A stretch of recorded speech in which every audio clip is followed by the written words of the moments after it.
মুক্তি মিলেছে জেলখানার 4 দেয়াল থেকে।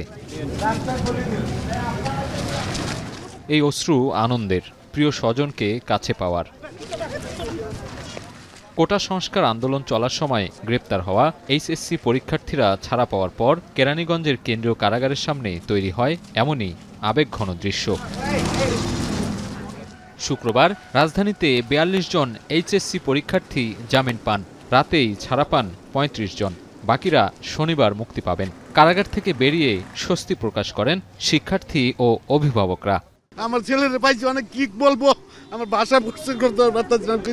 গ্রামের বাড়িতে যাচ্ছিলাম, ফোন চেক করছিল, ফোনে কোটা আন্দোলনের একটা ছবি পাইছিল আর কি। ফ্যামিলি থেকে দূরে থাকা ওটা সমস্যা হইতে পারে, বাট এমনি আমার কোনো সমস্যা নেই। ভিতরে পরিবেশ ভালো এবং কি যারা কারারক্ষী থেকে শুরু করে যারা আছে ওরা হেল্পফুল। ছাত্র হিসেবে এটা আসলে আমরা ডিজার্ভ করি না, তবে আমাদের সুবিচার আমরা পাইছি, আমরা খুশি আলহামদুলিল্লাহ যে আমি একটা পরীক্ষার্থী হিসেবে আমি পরীক্ষা দিতে পারবো। ওরা যেহেতু স্টুডেন্ট পরীক্ষার্থী বা পরীক্ষা দিতেছে, ওদের জন্য কোনো হয়রানি না হয় বা ওদের জন্য ওই হাজিরা দিতে না হয়, আমরা এরকম কিছু চাই যে মামলা থেকে যেন একবার নিষ্পত্তি হয়। মেডিকেল ভর্তি হয়েছে, চিকিৎসা নেওয়ার পর আমি বের হয়েছি, তারপর আমি পুলিশ ধরে নিয়ে আসছে। গার্জিয়ানদেরকে বিভ্রান্ত করা হয়েছে অযৌক্তিক মামলা দিয়ে।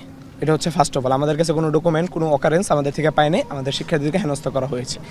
এইচএসসি পরীক্ষার্থীদের কথা বিবেচনা করে শিক্ষা মন্ত্রণালয় থেকে পাঠানো তালিকা সাপেক্ষে জামিনের ব্যবস্থা করা হয়। রাতে আইন মন্ত্রণালয় থেকে পাঠানো এক বার্তায় জানানো হয়, শুক্রবার সারা দেশে ৭৮ এইচএসসি পরীক্ষার্থীর জামিন হয়েছে।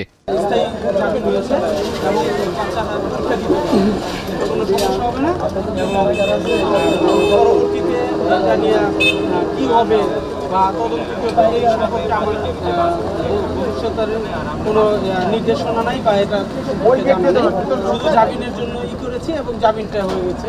এর আগে শিক্ষা মন্ত্রণালয়, আইন ও স্বরাষ্ট্র মন্ত্রণালয় শিক্ষার্থীদের জামিন দেওয়ার উদ্যোগ নেয়। রাজধানীতে গ্রেপ্তার পরীক্ষার্থীরা ১,০০০ টাকা করে মুচলেকা দেয়া সাপেক্ষে জামিন পান। সাজিদ আরাফাত, এখন, ঢাকা।